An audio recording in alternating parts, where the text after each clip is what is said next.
Irish troops on patrol in Lebanon today. Over 330 are based here in the south of the country as part of UNIFIL, the UN peacekeeping mission. This camp at Atiri, which is under Irish command and shared with the Finns and the Belgians, is relatively new. The Irish moved here from Tibnin, which had been the troops' base since 1978. It's closer to the boundary with Israel, a potential area of conflict, and Bin Shabel, a Hezbollah stronghold where the last Israeli incursion 7 years ago was halted. Sensitive areas that are in the area are areas that will be highly religious, several mosques, or something of deep meaning to the locality here. For example, Bin Shabel, as it did not fall, so therefore they're considered to be more sensitive. And how do you handle those?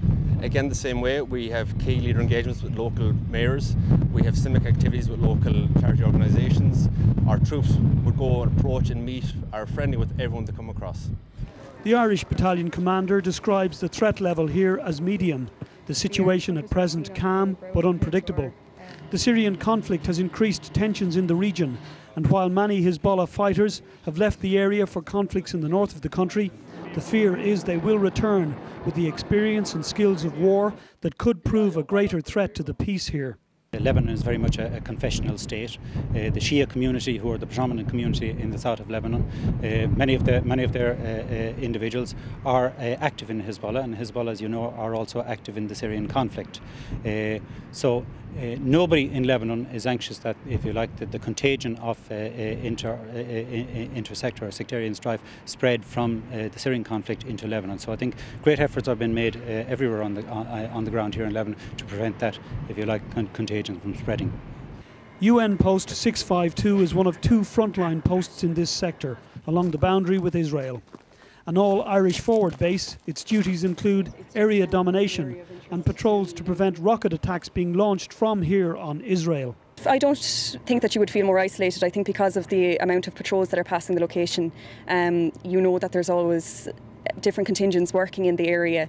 You know that the quick reaction team are on standby from the camp. And also you have very professional and competent soldiers, fully trained soldiers here on the position with you. So there's 28 of us in total.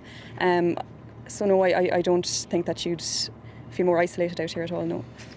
The blue line is not an internationally recognised border, but a de facto boundary, an agreed line of Israeli withdrawal, parts of which have not yet been fully agreed.